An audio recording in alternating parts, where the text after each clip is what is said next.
వైకుంఠ ఏకాదశి సందర్భంగా కాకినాడలోని పలు ఆలయాలు భక్తులతో కిటకిటలాడుతున్నాయి.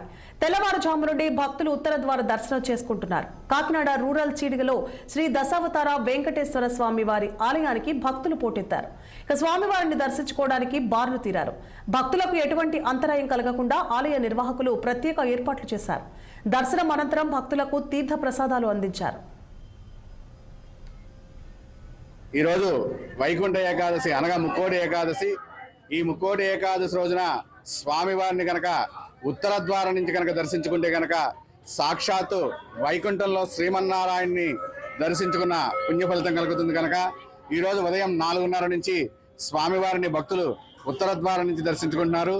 ఈ యొక్క ఉత్తర ద్వారం నుంచి దర్శించుకోవడం వల్ల మనం చేసేటువంటి పాపకర్మలన్నీ కూడా ఈ యొక్క వైకుంఠంలోనే మనకి సత్ఫలితాలు ఇస్తాయి. అంటే మనం చేసే ఇహ జన్మలోను గత జన్మలో చేసే పాప పుణ్యాల ఫలితమే ఈ వైకుంఠ ద్వారం ద్వారా స్వామివారిని దర్శించుకుంటే ఆ పాపాలన్నీ హరిస్తాయని శ్రీమన్నారాయణ గతంలో పూర్వం చెప్పడం జరిగింది. ఆ యొక్క ప్రతిమగానే ఈ రోజు వైకుంఠ ఏకాదశి జరుగుతోంది మన చీడిగ దశావతార క్షేత్రంలో. ఇలా ప్రతి సంవత్సరం కూడా అత్యంత వైభవపేతంగా వైకుంఠ ఏకాదశి కార్యక్రమం జరుగుతోంది. ఈ యొక్క ధనుర్మాసంలో భాగంగా ఈ నెల 14, 13వ తేదీ గోదారంగనాథుల కళ్యాణం కూడా జరుగుతుంది. సాయంత్రం 7 గంటలకు ఆ కళ్యాణంలో కూడా భక్తులు విరివిగా పాల్గొని స్వామివారి యొక్క కృపకు పాత్రలు కాకొంటున్నాం. జై శ్రీమన్నారాయణ. ఈ రోజు ఉత్తర ద్వార దర్శన భాగ్యం సోమవారం. ఈ రోజు అందరికి కూడా ఉత్తర ద్వారం ద్వారా అందరికీ దర్శన భాగ్యం కలిగిస్తారు. ఈరోజు ఉదయం 3 గంటల నుండి స్వామివారి దర్శన కార్యక్రమం మొదలెట్టినామని. సోమవారం ఈరోజు ఉదయం 3 గంటల నుండి అభిషేక కార్యక్రమాలు అలాగే దర్శనం కూడా ప్రారంభమైనది. సుమారు 30,000 మంది పైగా భక్తులు కూడా ఈరోజు సోమవారం దర్శనాన్ని చేసుకుంటారు.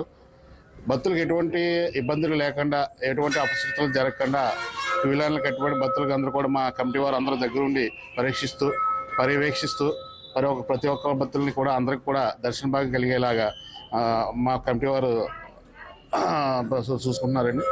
అలాగే ప్రసాదాలు కానీ అలా ఈరోజు పుష్పాలంకరణ కానీ ఈరోజు ప్రసాద వితరణ కానీ భక్తులు శ్రీ కట్టప్రసన్న కుమార్ గారు అలాగే పుష్పాలంకరణ శ్రీ గుత్తుల సిన్ని గారు కూడా ఈరోజు ఈ ఆలయానికి పుష్పాలంకరణ చేయించున్నారని. అలాగే ప్రసాద వితరణ మరియు మహానారాయణ హోమం ఈరోజు కార్యక్రమానికి